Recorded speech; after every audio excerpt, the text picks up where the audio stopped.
Ba-da-bum. Ba-da-bum. Ba-da-bum. Ba-da-bum. Ba-da-bum. There we go.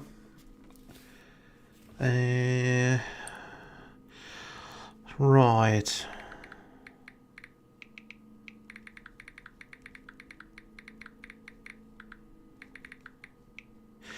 Hello, everyone.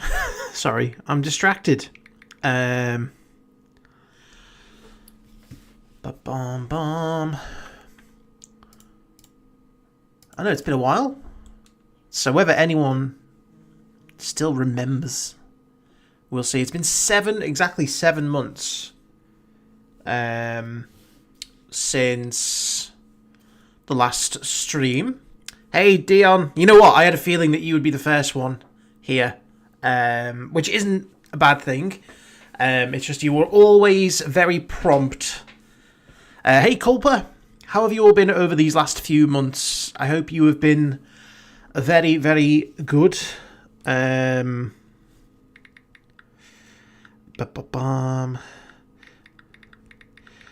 I am just sending out links and stuff like that. So yeah, I kind of want to, for those who don't know, it's the bank holiday weekend here in the UK because of Easter.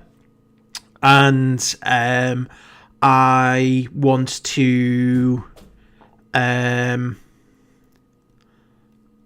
want to take advantage of that to talk about some of the things that are coming up, which I believe is Star Wars Celebration. Which, if I'm right in thinking, starts tonight. Like, in terms of, like, the streaming. There's rumours that we're getting, a trailer for The Mandalorian and Grogu. But yeah. Hey, Christine. You just happen to be off work today? How are things going? Are you still looking after that house in Alabama? Happy Easter to you too, Christine.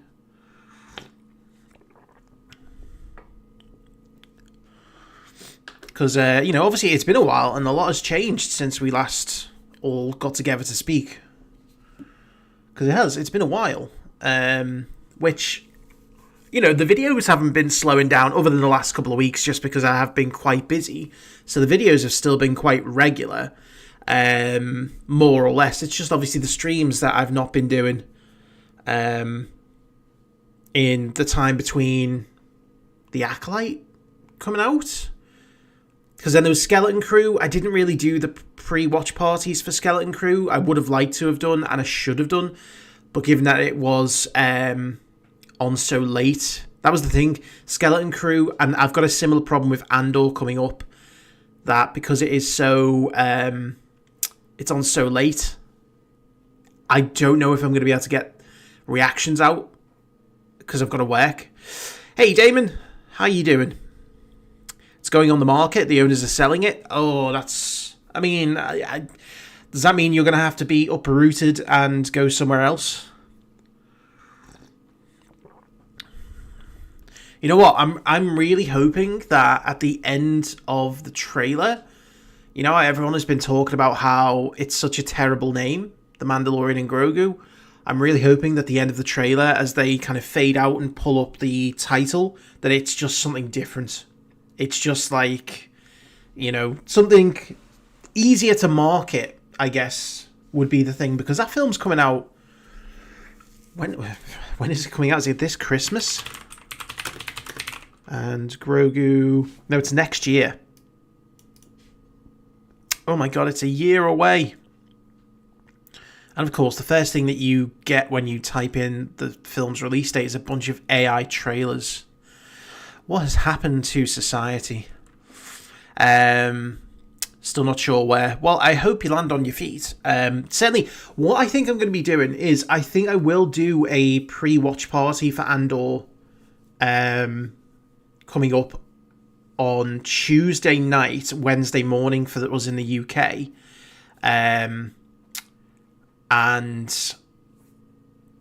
But it's just whether, because the episodes, and again, the episodes releasing 3 at a time is quite frustrating because, yeah, it's going to be great to just be able to watch the arc all in one go. But for me, I might only be able to watch that first episode before I have to go to bed. And then at that point, it's kind of like, oh, you know, it takes even longer doing the reaction. So it's like, we'll see. But I'll probably still do the watch party. We'll see how things go. Military base nearby, everything is so expensive. Has it gotten more expensive recently, or has it just been always expensive? I don't think Grogu will have grown up some. I don't think there's going to be much time passed. But what are we getting from Celebration today is the question. So explore the events. Let's have a quick look and see what panels we've got. Because this is the first day, I think, where it all starts. Or is it? Yeah, because it is currently early Friday morning, isn't it, in Japan right now.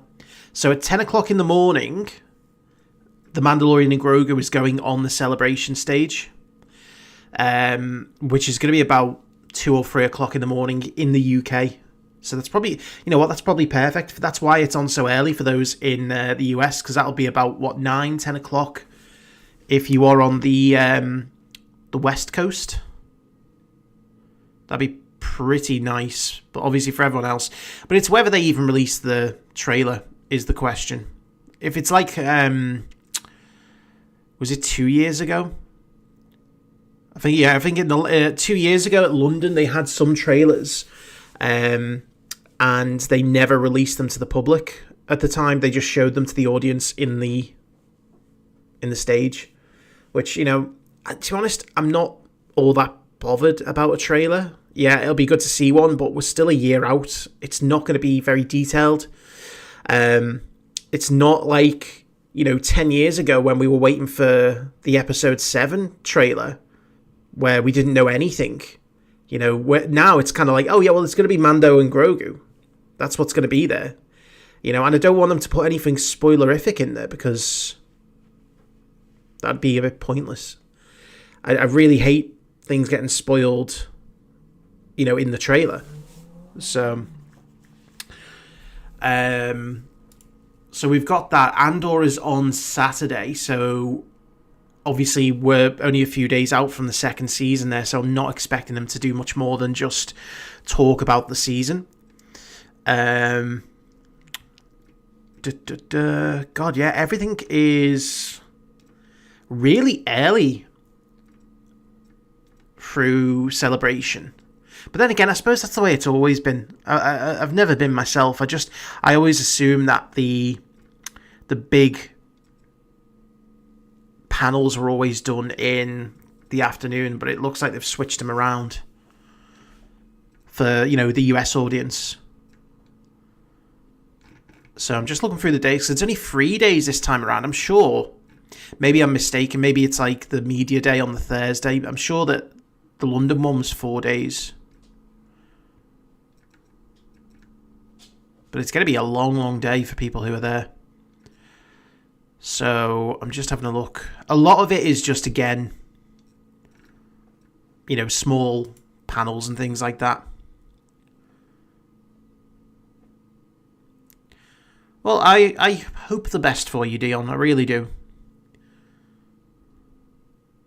I've heard rumours of what the plot might be. I really hope it's not what the rumours state. I'm not going to repeat them because, again, chances are it's not right.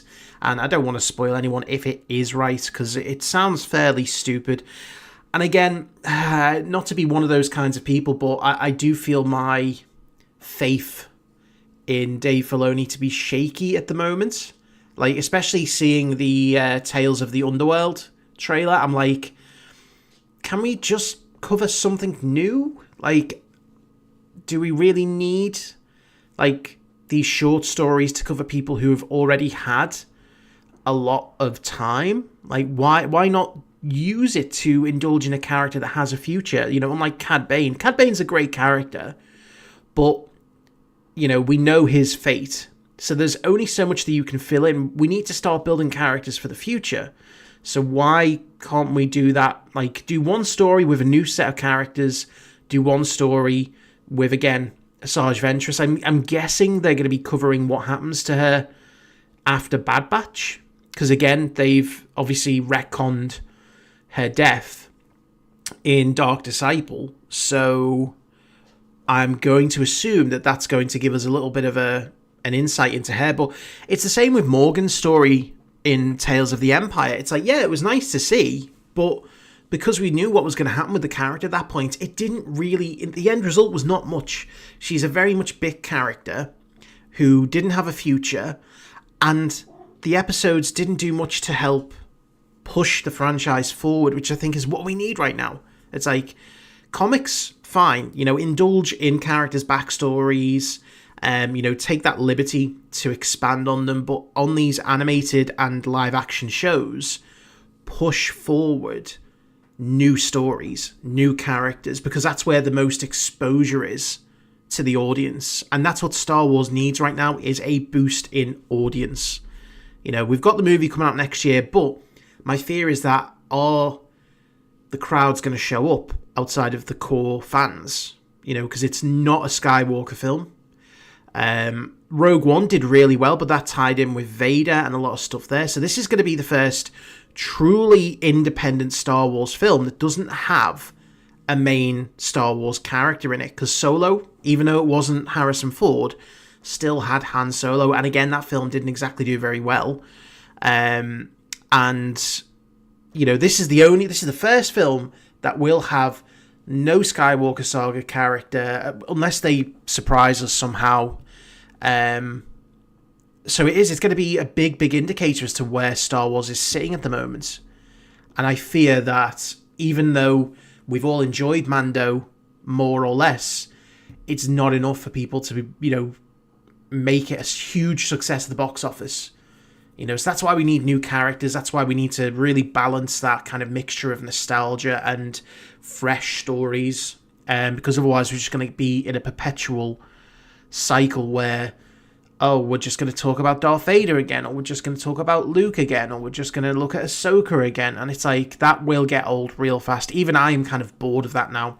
Even I'm kind of like, let's leave the Imperial Civil War era behind and push forward and do something different.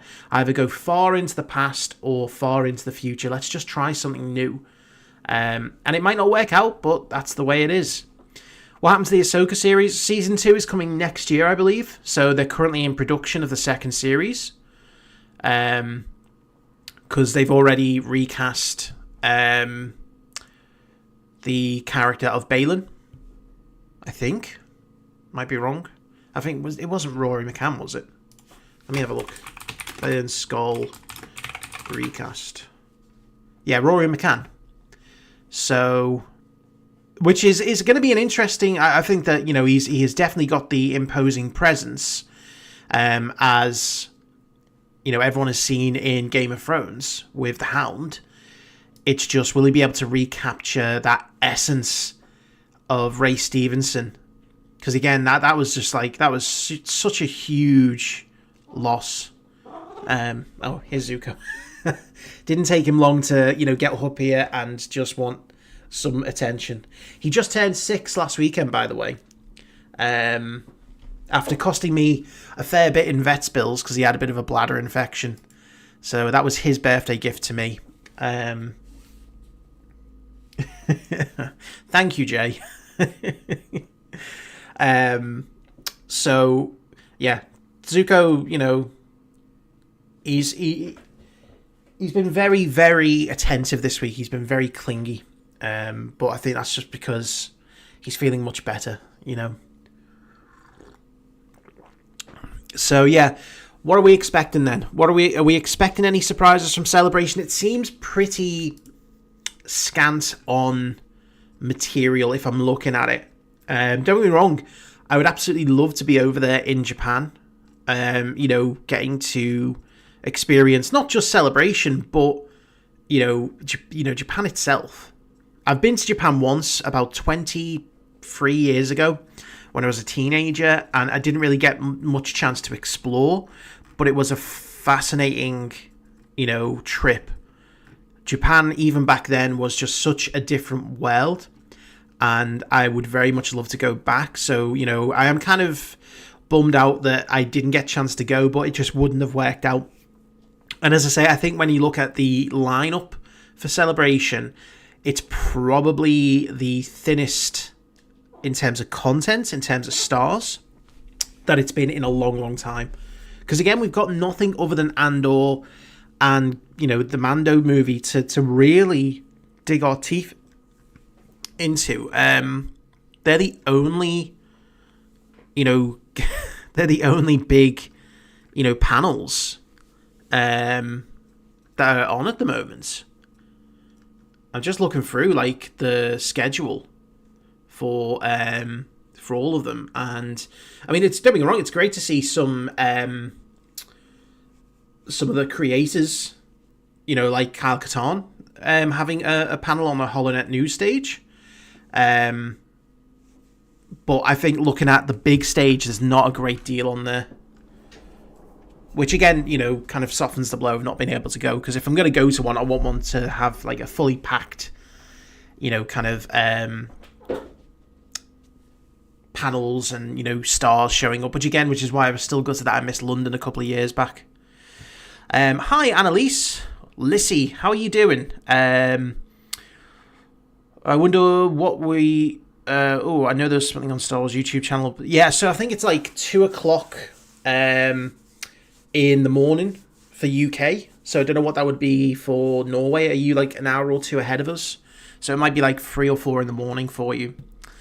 And Zuko is indeed beautiful, and he knows that he's beautiful. He will never let you say otherwise.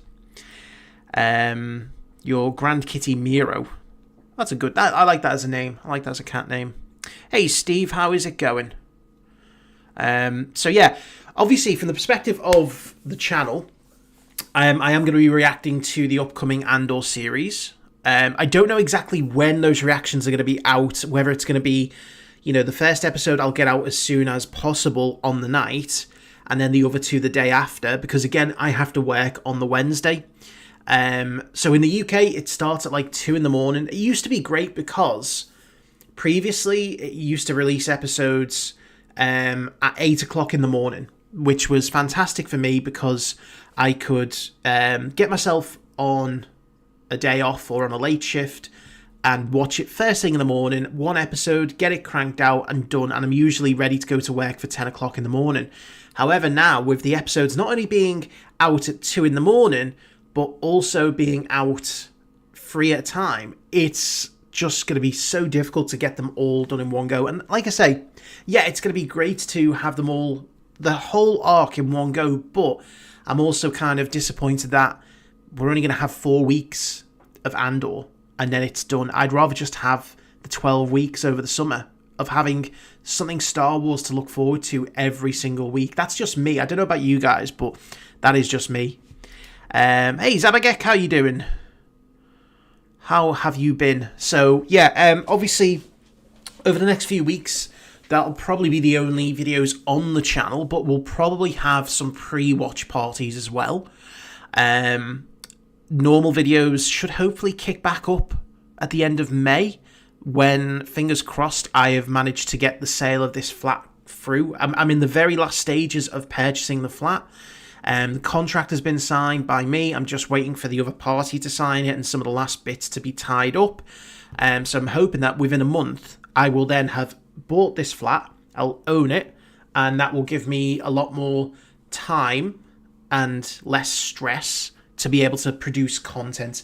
But again, even the content at the moment is a bit thin to really make stuff on because there's not a lot going on. As I say, with Andor going all the way through just 4 weeks, it's like everything's going to be coming thick and fast. Whereas over a space of 12 weeks, it gives you more time to think about things, to absorb the episodes as they come, and obviously think about what's going to happen next rather than it just happen. Any wild guesses about new shows or movies? So, I've been saying for so long now that they're going to do a Luke's Academy animated show, and it never happens. It never seems to happen. I really do want that. I'm hoping that there is going to be a new full animated show, because they typically have the short animated show, which is going to be Tales of the Underworld, They're going to have Visions season 3, and then they normally do another like full-length animated show, which used to be Bad Batch, but who knows what it's going to be now that that's been, ended. Again, I would like it to be something around Luke's Academy, because then we don't have the whole issue of, should we recast Luke? Should we have CGI Luke? It's just like you can just get a voice actor, or even, try and get Mark Hamill himself to do the voice, and then just let the animators go crazy and just have all kinds of stories. It doesn't have to relate to like Ben Solo and stuff like that. It can just be an adventure every week that lets us just see into the world of Luke's Academy and just go from there. In terms of movies, I mean, I doubt we're going to get much on the Rey movie. I think they might announce some prospective movies going forward. Like, they might not announce what they are, but they might announce who it is that's going to be directing and writing. Because they love to do that. How many times have we had announcements at Celebration like, this person's getting a trilogy, and then 5 years later it's nothing? So I think we might get more of that. I don't think there's going to be any massive shocks, if I'm being honest. It feels like this Celebration is being lined up just to be, because we've not had one in a while, and there is some news that needs to be done. But I mean, when you look at the attendees, there's not that many. I'm going to actually have a look and see who is going to be at the event. So if we go into guests and just have a quick look, and there's again all of the usuals, and again, this is no disrespect to anyone attending, but when you look at it, it's kind of like the B-listers, Ahmed Best, who, again, fantastic actor, but not, kind of a Mark Hamill, Harrison Ford-esque. Anthony Daniels, who's there at every single one. Obviously, Dave Filoni is going to be there, Diego Luna, because they've got the Andor show coming out. Hayden's going to be there, which is great. Always good to see Hayden. Mads Mikkelsen, which is an interesting one, because obviously that makes me wonder if he maybe might have a part to play in Andor at some point. Manny Jacinto, which is nice. It'd be nice to see him get some recognition for his role in The Acolyte, because again, for all of the backlash that show got, I thought he did a phenomenal job in The Acolyte. And it's just a shame that show went the way it did. I wouldn't have minded getting a second series to explore some of the story threads that were left over, like with him and oh god, what's the name of his master now? Who was the council member at the end of the show? She has the lightsaber whip. I don't know. I can't remember. Sam Witwer, who again is always there. Tamora Morrison, but again, there's no standout star there. Like, I'd say Hayden is obviously the biggest name out of that bunch, but he is like the only, what I would consider A-lister. And again, that's not a knock on anyone else. That's not to say it's not going to be a good event. It just shows you that I think this time around, the event is a bit more low-key because there's not much going on. People probably can't make the trip all the way to Japan, compared to like a US-based one or even a UK-based one. But yeah, it's looking a little bare bones. So happy that you get 3 episodes. You don't like one a week, you don't have the patience. That's fair. If the Netflix model works for you, then that's great. Don't get me wrong, I kind of am the same. Most of my frustrations come from the reaction elements, the content element, because it's like, how am I going to do 3 episodes at 2 a.m, and I've got to work the next day? I'm going to have to either just do them all in the evening or just kind of portion them out one at a time. Is it public about who will take over Kennedy's job? Has that even been publicly announced that she's leaving? I know obviously the rumours were that she was going to retire.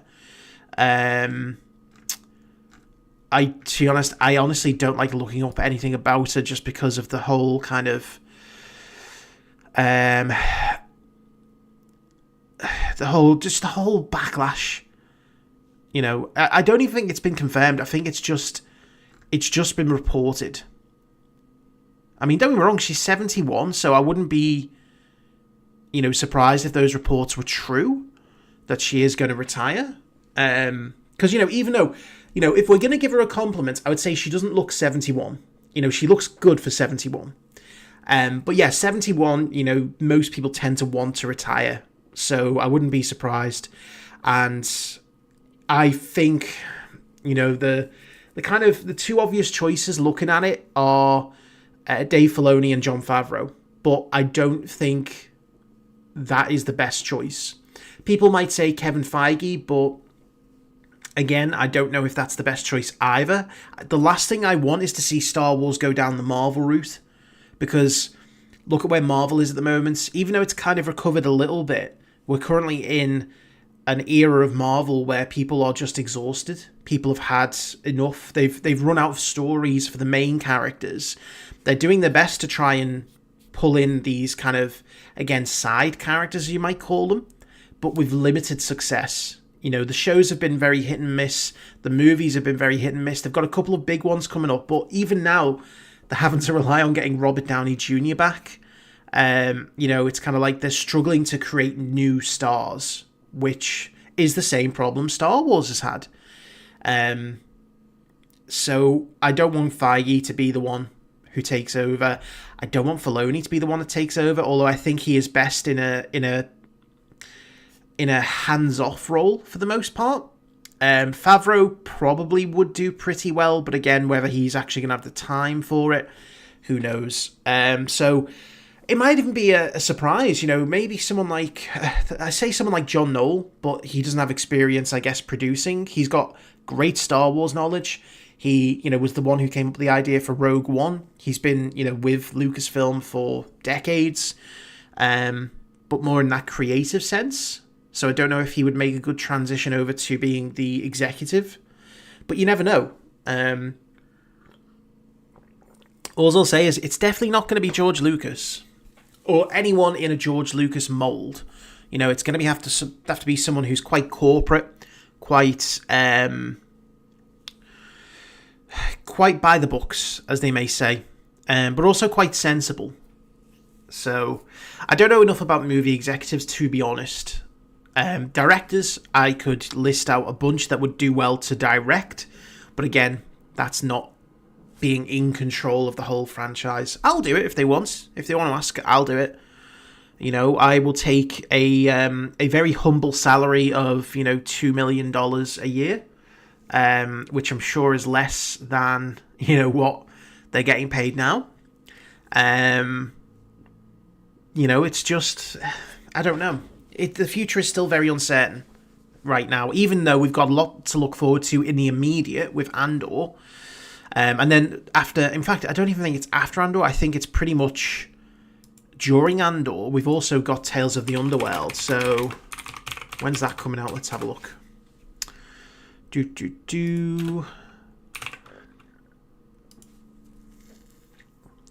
May 4th. So it's coming out on Star Wars Day. So quite literally halfway through the Andor show is going to be Tales of the Underworld. So we're going to have that. What date is May 4th? Is that a Wednesday? I hope not, because it's a Sunday. Okay, you know what? That's pretty good for my schedule. I don't mind that. Is there another season of Boba Fett? Do you know? As far as I know, no, that show is on hold. There's nothing else being done with Boba Fett unless we get a surprise appearance in the trailer for him for the Mando movie, which I would very much like to see Boba given another chance. I felt like his first season, if you were to take out the present day stuff and you just focused on the backstory stuff with the Tusken Raiders, that stuff was fucking gold. I loved the Tusken Raider stuff. But the stuff that was done in the modern, present day with Mos Espa and Mos Eisley, I didn't really enjoy that as much. It still had its fun elements, but what I lived for was seeing that story of Boba escaping the Sarlacc, ingratiating himself into the indigenous culture of the Tuskens, which again was a great parallel to his own background. And then that whole kind of paralleled story of Lawrence of Arabia, and then the Tusken Raiders getting slaughtered, and him going and getting Slave One back, because it is called Slave One. You know me, I am very much, kind of PC and things like that, but what's the harm in calling it Slave One?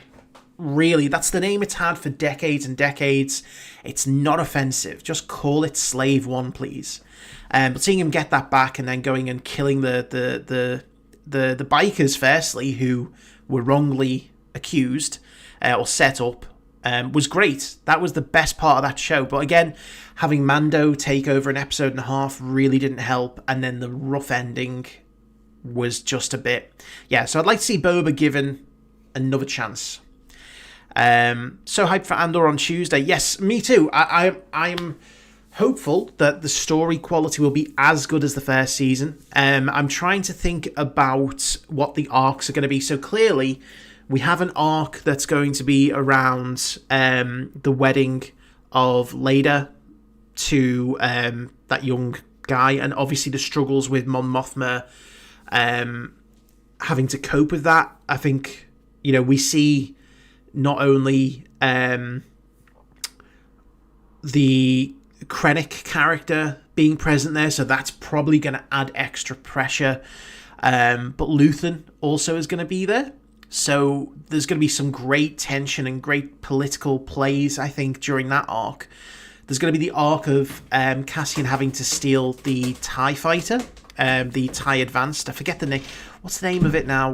Because it is called the TIE Advanced in the games. Is it the Reaper? Yeah, it's called the TIE... I think it's called the TIE Reaper, is it? No, the TIE Reaper was the troop transport from the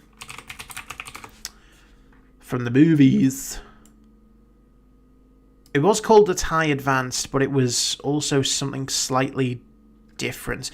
Also, the TIE Advanced prototypes from Rebels are going to be in it, which is going to be great. I always love seeing ships that have been very cleverly thought about and designed in the animated shows brought into live action. So I'm very much going to be looking forward to that one. Avenger, the TIE Avenger, that's what it's called. So yeah, I'm looking forward to seeing that arc where they have to go in and steal that TIE Avenger. There's also going to be the massacre. So it's... What's the name of the... I'm having a bit of a... It's been a long week in work. I'm having a bit of a trouble with my brain today. But the... Why can't I remember?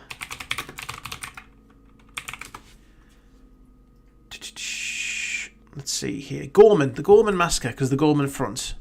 So, yeah, we'll see an arc surrounding the Gorman Massacre. And then there is also the potential that there is a fourth arc focusing on Brasso, because we do see Brasso on a planet that looks a bit like Iowa. It's very much cornfields and farming, and the Empire shows up. So whether, that is going to be the focus of the fourth and final arc, who knows? I think this has been my theory for a while, is anyone who knows anything about the Gorman Massacre in Legends, it's not very well expanded upon. It is only briefly mentioned in the Tarkin book, but Tarkin shows up to the protests in his shuttle, and the protests are so vast that his entire landing area for his shuttle has been, taken up by protesters. And Tarkin, being the evil, dark character that he is, orders the pilot to land on the platform, crushing the majority of the protesters to death. Because that's just what Tarkin does. He does not care. And I think that we're not going to get Tarkin in Andor Season 2, but I think Krennic is going to take his place. So I think Krennic is going to be the one who potentially will do some of the same stuff that Tarkin had done. Now, whether that includes doing that, can you imagine how dark that would be and how much that would add to the character of Krennic if he did show up at the Gorman Massacre and just landed his shuttle on the protesters? Because he does come across that way in the movies. Like, he does come across as someone who is very uncaring. I mean, he called the destruction of an entire city beautiful. So he is very much that style of character, which I like. Obviously, I don't like his actions, but I like a good villain. And, Ben Mendelsohn does such a good job as Krennic. It is really, really great to see. So I'm really looking forward to seeing what he does in the show. I hope and wish we can get a Grogu show from his birth to when he meets Mando. That is a show I think fans want to see. I'm curious about where he comes from. I think it's time we got some answers. We will eventually. I think they won't go into his background in terms of from when he was born to the Jedi Order. I think it's pretty much safe to assume that they won't touch that. They will maybe touch on what happened in the 20 years, 30 years between the fall of the Jedi Order and him meeting Mando. Because, he's on Tatooine and it's why is he there? Or is it Tatooine? I don't know. I don't think it's Tatooine, is it? It's not. I forget the name of the planet now. But I saw an article last week, and it was a very, very clickbaity article, and I only realised after the fact. And it said, Star Wars secretly just confirmed what Grogu had been doing the whole time.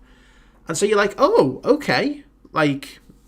Maybe someone has, written something in a novel or in a comic book that's kind of told us, who are these people who are protecting Grogu?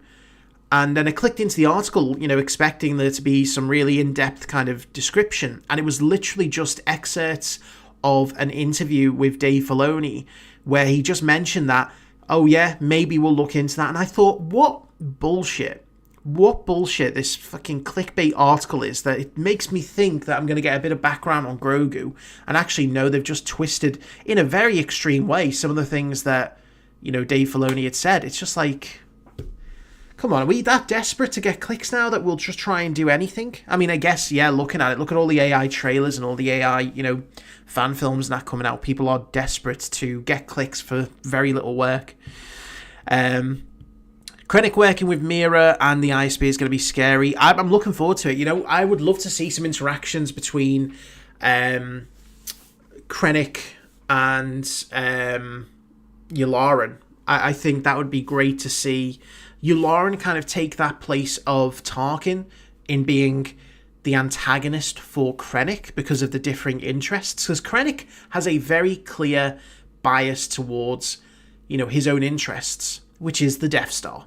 That's his project. That's how he's going to get in with the Emperor. That's how he's going to impress and, move up the ranks. And that's all that he cares about. He doesn't care about the wider goals of the Empire. Yularen is starkly different. He does care about the security of the Empire. He is, one of those Imperials who I don't outright think ever intended to be evil, but because he went through the Republic, obviously didn't see that kind of changing of the winds when the Republic came the Empire, and just carried on with his loyalty and his dedication to his job, that he slowly started to become evil. But he's not like a cackling villain. He's just someone who's doing his job, but he can't see. He's got blinkers on. He can't see how that's having an effect on, the suffering folk. And I kind of really like those complex characters better than just the outright evil ones sometimes. I love a good emperor. Don't get me wrong. Someone who enjoys being evil, just, kind of frolics in making people suffer. But at the same time, I really love the kind of character stories of how does someone who doesn't come across as being completely immoral or evil end up being part of the Empire? Because there are billions and billions of normal people who were part of that machine.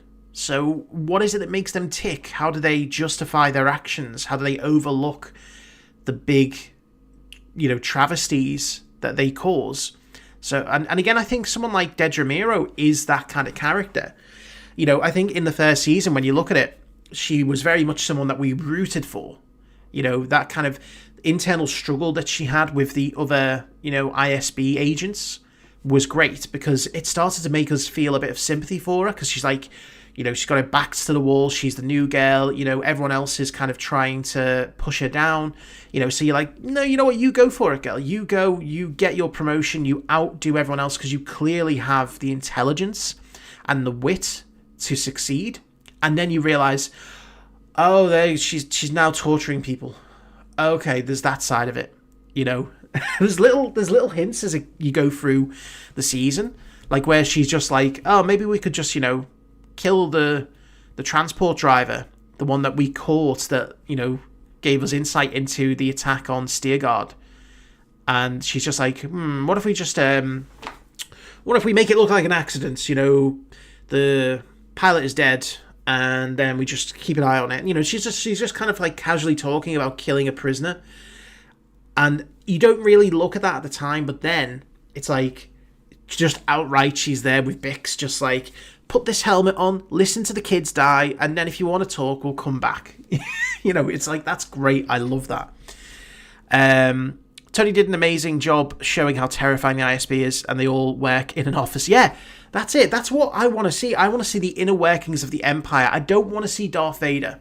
Like, Darth Vader will always be that iconic character. I'll always appreciate what we do get with him, but give me so little of him that when he does show up, it means something. In the meantime, give me the inner workings of the ISB. Show me the politics behind everything. Show me how, you know, the galaxy is kept subjugated by the everyday people. You know, just the little small people who have complexes, who have egos that are so fragile. You know, like the commander in Andor, the commandant. He's like, could I be a commandant? You know? And they're like, whatever, I don't give a fuck, just do your job. Those kinds of people really interest me as villains, because it's like they exist in real life. You see them in every facet of life. In work, you see people who are desperate to brown nose and get promotions that they don't deserve. And, you know, they adore power and attention. And seeing that translated into the Star Wars universe really makes you connect. And that's what I think Tony Gilroy did really well, is taking characters that you can recognize in real life. You will look on the screen and you'll be like, that's like that arsehole Bob from work.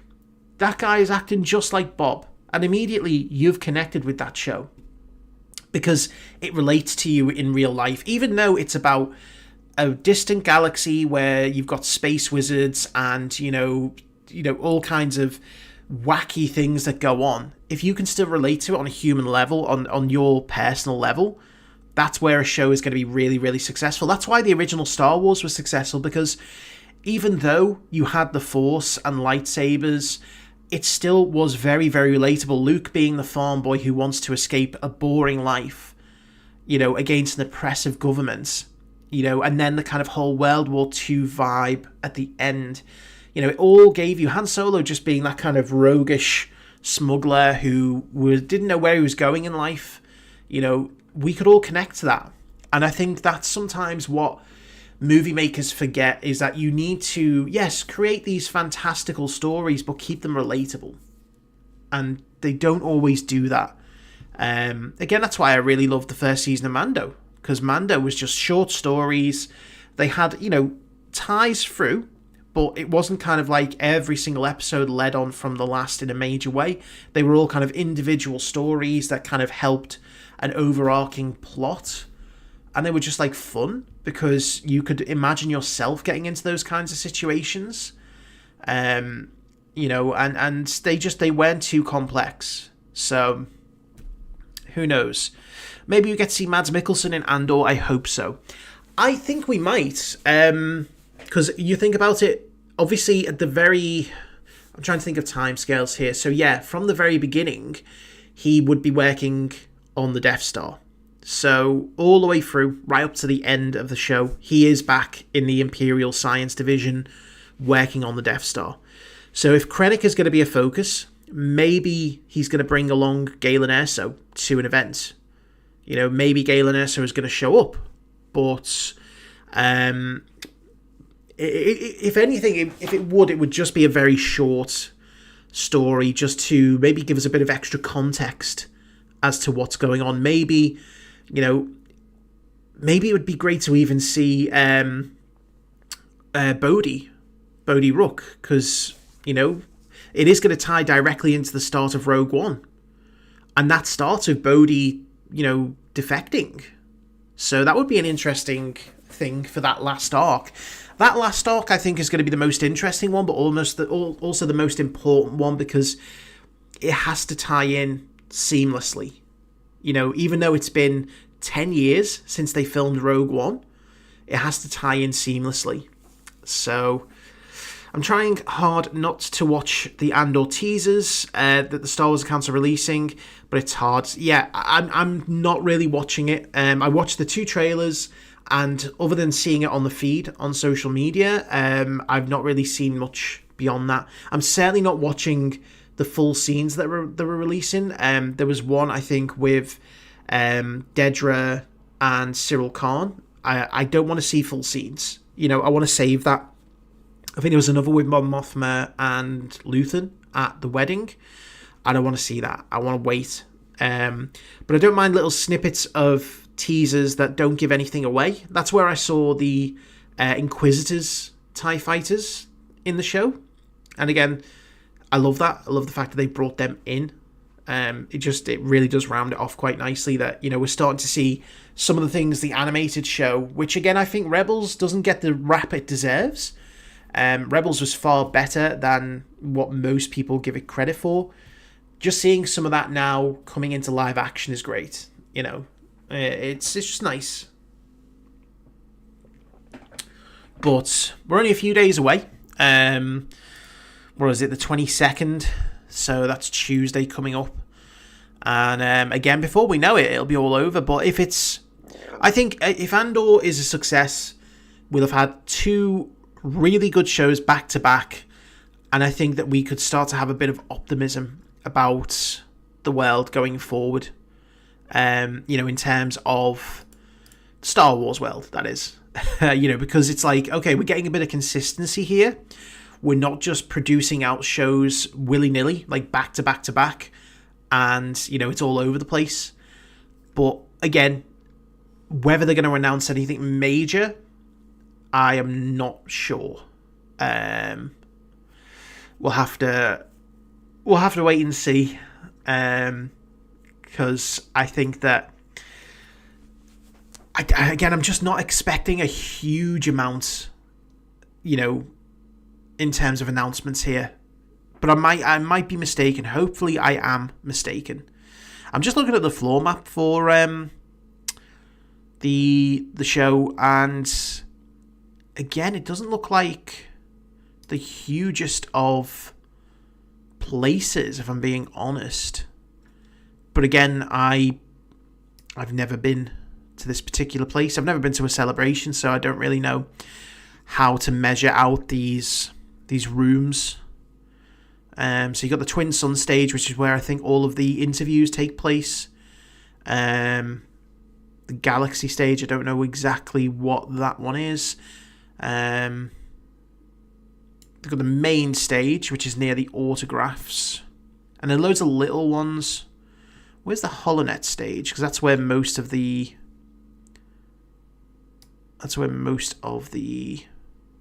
smaller creators are doing theirs. Oh, there's a cosplay changing area. That's interesting. There's the university stage, Hot Toys, fan stage. Like I say, it would have been nice to go, but I'm just not...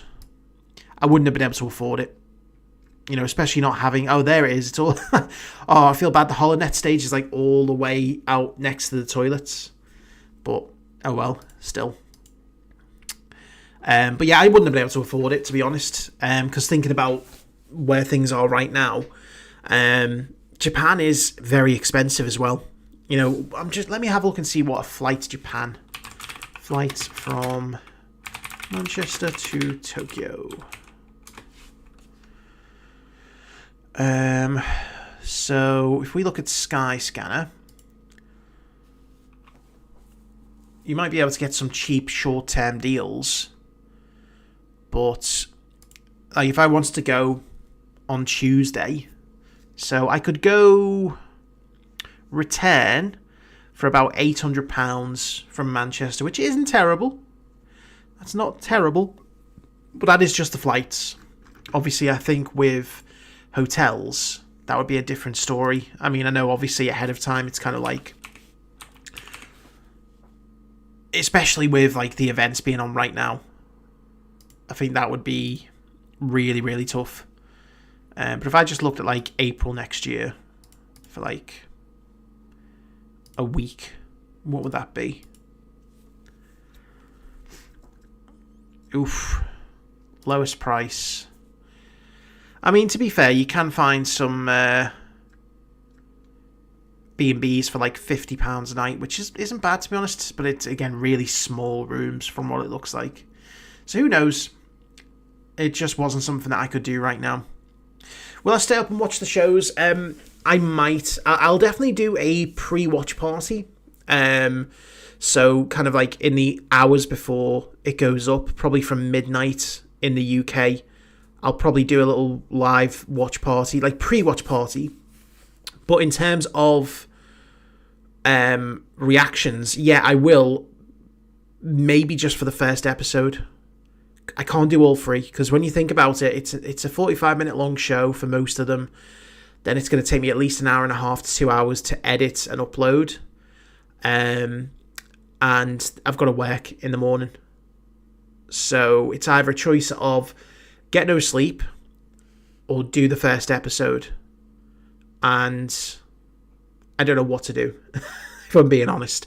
Or I could just not watch it, go to work, and then do it after the end of work that next day. Or I could try having a nap from like 6 p.m. to midnight, but I don't want to risk screwing up my sleeping schedule. I don't know what to do.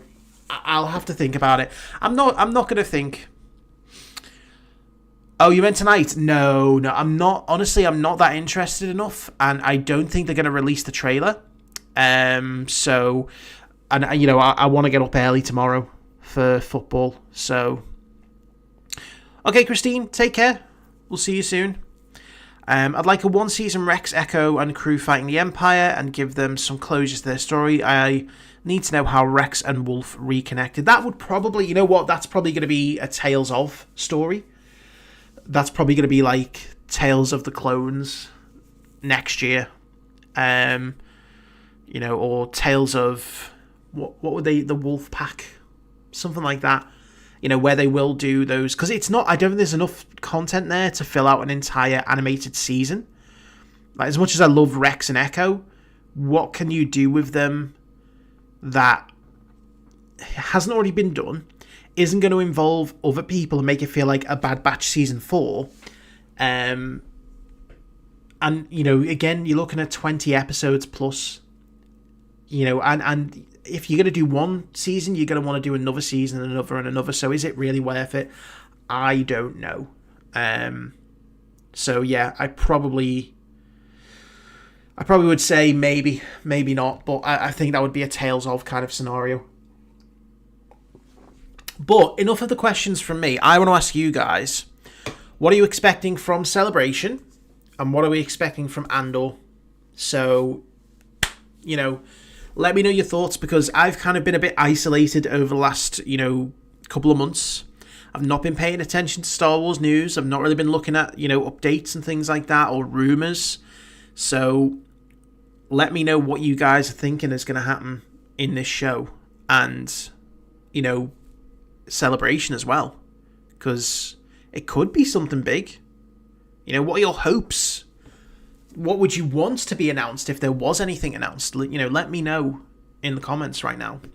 Because I feel like it's been a lot of me talking to you about my expectations and my hopes, you know, and my opinions. But I want to give a bit of interaction and a bit of a chance for you guys to kind of, you know, share your opinions.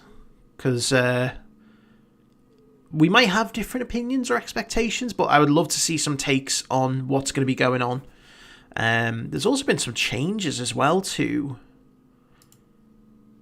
the YouTube live stuff, which I've not seen before. You can do goals. That seems a bit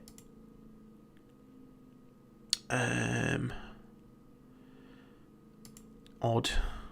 I'm never comfortable doing stuff like that, because it's like, well, what could I celebrate? Like, you know, and then it's kind of like, well, does that feel like, you know, you're begging people for money? That's just, I don't know. I know streamers do it. I've just never been wholly comfortable with stuff like that, because it feels like begging in a way. And it's like, that's not what I'm here for. I don't really care about money. You know, money is nice, but that's not why I do this. Because if it was, I'd be on the train of making all the clickbait and rage bait videos, and, you know, using AI to make fan films, and that's just not my, it's not my bag. That's not my thing. So yeah, let me know what you guys are thinking about everything at the moment Star Wars related, even if it's just like, who do you want to see take over from, you know, Kathleen Kennedy, because that is apparently looking like a thing, and that's probably going to be the biggest event for Star Wars in the last, God, how many years? Probably since the Disney takeover. You know, because that will indicate a whole shift. But again, this will maybe indicate how much control the person in charge actually has compared to the executives. Because for all we know, Kathleen Kennedy, she might have been the figurehead. She might have been the one who it looked like was making the decisions, but there could have been someone behind the scenes, you know, who was pushing decisions on her. Likewise, it might be that, yes, she was making those decisions, but now someone new coming in might be a company man, who then, again, the top brass do start to push the decisions on. So it's going to be a very important, you know, moment to see who takes over. Kind of like, you know, when Kevin Feige leaves Marvel.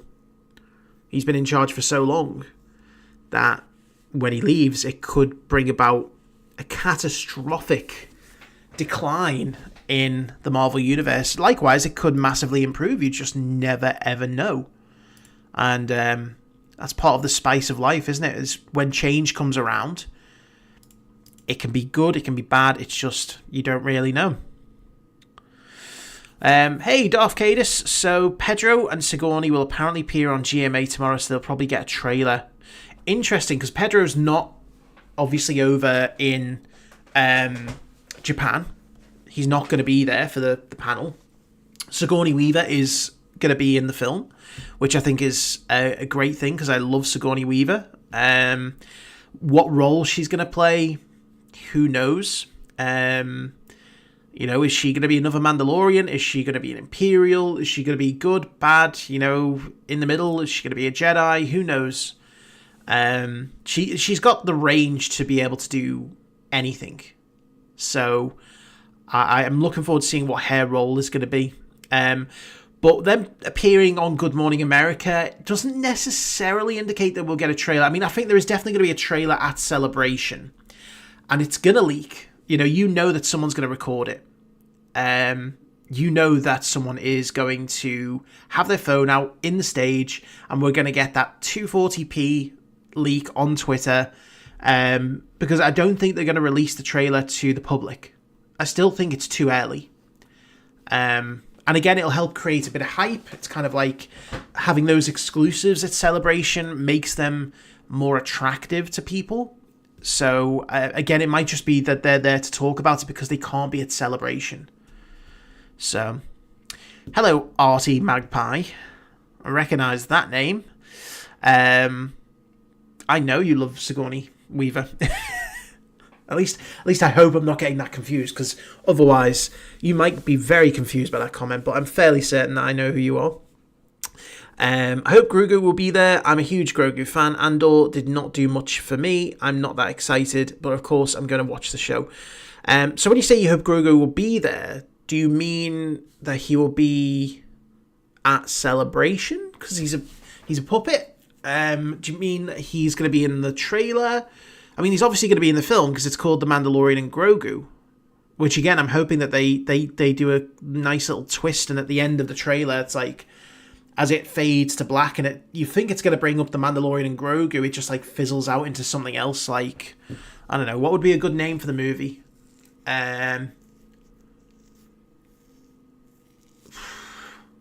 Maybe Star Wars: The Foundling, something like that. I don't know, but that doesn't sound great, but still more marketable than the Mandalorian and Grogu. Because, I mean, let's face it, that's a lengthy name, you know. But then again, it's no longer or shorter than Star Wars Episode 9, The Rise of Skywalker, you know.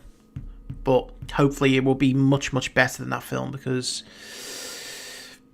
that film wasn't great. But we won't get onto that. We don't need to talk about the sequels. Love them or hate them, let's just leave them in the past just for now and focus on what we're getting coming up, because it's nice just to have some new Star Wars.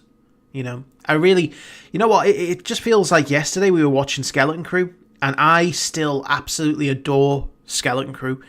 I think that a huge indication as to how successful that show was, not necessarily on the streaming side of things, because I think we all knew that it wasn't going to do great numbers, but in terms of the critical review from the internet armchair experts, I think that the indication that the show was successful from that point of view is the fact that we've not heard a peep about it since from the right-wing rage baiters online. After The Acolyte, they're still talking about it 8 months later. The Acolyte ended 8 months ago, and they are still talking about it because they love to stretch out fake outrage.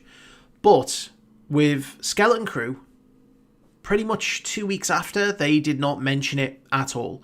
And for most people who I talk to, when you ask about Skeleton Crew, either they've not seen it or they really, really enjoyed it. I have not really seen anyone who hasn't enjoyed it. And again, I really hope that we get some follow-on from that show. I think it's deserved it, but I'm not expecting a great, deal of things to come from it. But it was just nice to know that we are capable of getting a Star Wars show that can still entertain, that on the face of it, when it gets criticised before it's even come out, can shut those critics up because they're like, oh, it's just a bunch of kids, it's just going to be another one of those shitty Star Wars shows that's made for kids, it's going to be woke. And it's like, nope, it was actually really fun, a great pirate adventure, and that shut you up. And again, it wouldn't surprise me if they tried to really shit on Andor Season 2.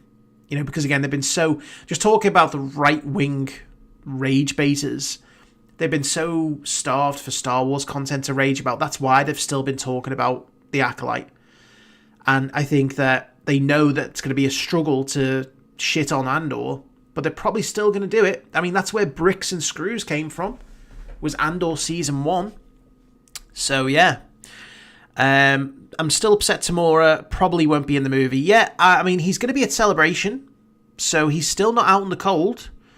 But it's Boba, isn't it? It's like, what do they want to do with Boba Fett? I think that I wouldn't mind him not being in the movie if they were going to be doing something with his character in the very near future. So if, say, for example, if we get a second season of Boba Fett, I'd be happy for him not to be in the movie. So if they announce Book of Boba Fett Season 2, I'd be like, okay, cool. We don't need him in the movie. Let him have his own show with no interference, just him being Boba, no kind of trying to make him, this morally good character, keep him morally grey, just let him be Boba Fett. And I'd be happy with that. Can't wait to see what causes Dedra's freakouts. She is stressed. Again, I think that's probably going to be around... the Gorman massacre.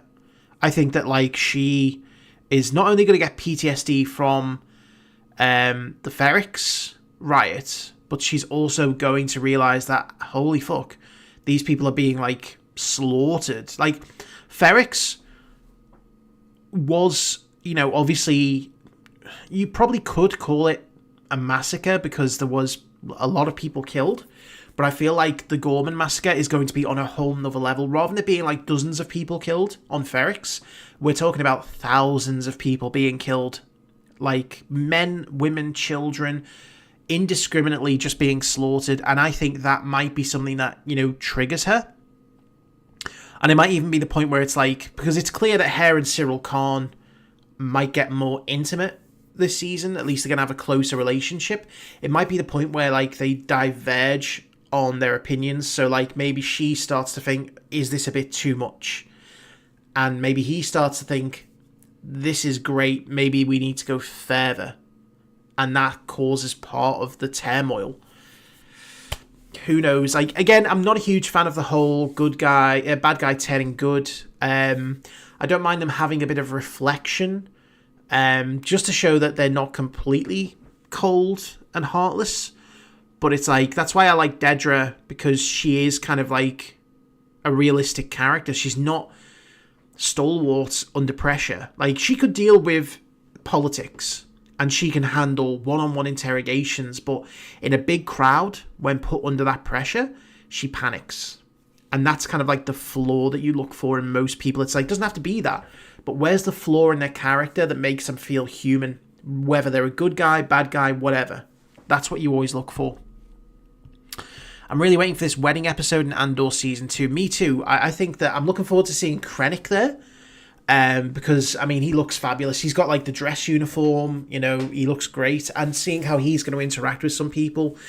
I think Mon Mothma being under all this pressure, not just having to, like, essentially sell out her daughter for the rebellion, but also having all those top brass in close proximity with Luthen. Like, they never would have felt more exposed. And, Genevieve O'Reilly is a fantastic actor. I think that she really does a great job. Like, in that first season, she displayed so many different emotions. And again, I just love the intelligence of the character. When she sold out, her husband to make it look as though his gambling was the problem for the money movements, that was a very, very clever thing. That's what I want to see in a strong female character. I think Andor has done that really well. When you look at the kind of people who complain about having female characters, I thought Andor did it really, really well. You've got Mon Mothma, who is the strong political leader who's got the intelligence to navigate, a really desperate situation. You've got someone like Bix, who has got that fierce kind of loyalty to her friends and family. You've got, what's the name of her character now? Again, I really should know these. Vel is the leader. She's like the take no shit kind of,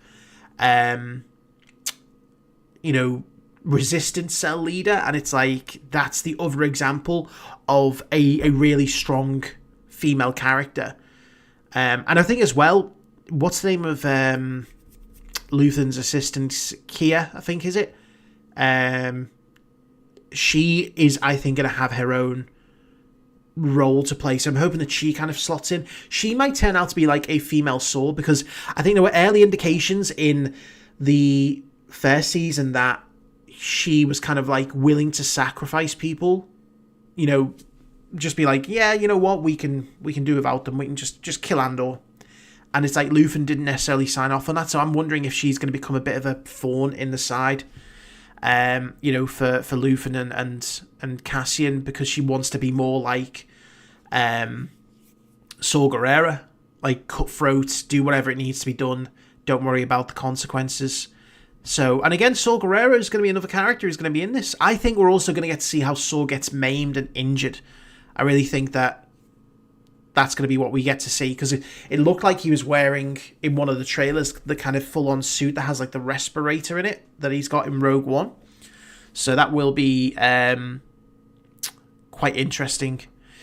Hoping Disney is smart to drop the first teaser trailer for Mando and Grogu online and release it publicly either tonight after its panel or on Good Morning America. Again, I think that it's not going to be tonight. They will make it an exclusive for the audience at Celebration. and I don't know if they would do it so soon afterwards. I think it might depend on, firstly, how much of it will get leaked, because it will get leaked. Someone's going to record it. And kind of like, if it doesn't leak, they might try and just drag it out, because we are still over a year away. It can't be anything major that they show. And especially on the kind of eve of Andor coming out, they might want to just hold off and wait. But who knows? She's going to have a bigger role this season per Tony. Yeah, so that's exactly as I imagined it. I imagined that, she was going to have a bigger role to play. So, fingers crossed that does happen. But, on that note, I think I'm going to go and get ready for bed, because it's been a long day. It's getting towards 10:30 now. But I am planning on, again, doing a pre-watch party on Tuesday night. So keep an eye out for that. Probably be around about midnight UK time. So whatever time that is for your time zone. Where we'll just kind of get together for an hour or so, talk about the episode coming up, recap everything that we need to, and we'll do that every week before the next set of episodes for Andor, until obviously it ends in like 4 weeks' time. And then hopefully she'll be back to making regular videos. And, we'll see what gets announced as well at Celebration tonight. So if there's anything major, and if there is a trailer, obviously I'll have a look at it and post that video for you guys. So we'll just see what happens. But I appreciate so many of you coming out. I know it's been quite some time, 7 months since the last stream. Again, it's just been a really, really busy time for me. And again, a lot has changed. But still here, still breathing, still very much crazy about Star Wars and looking forward to everything that's coming up. So hopefully you'll stick around. But as always, thank you guys for watching. Have a wonderful Easter weekend, and I will see you all next week for Andor. See you soon, guys.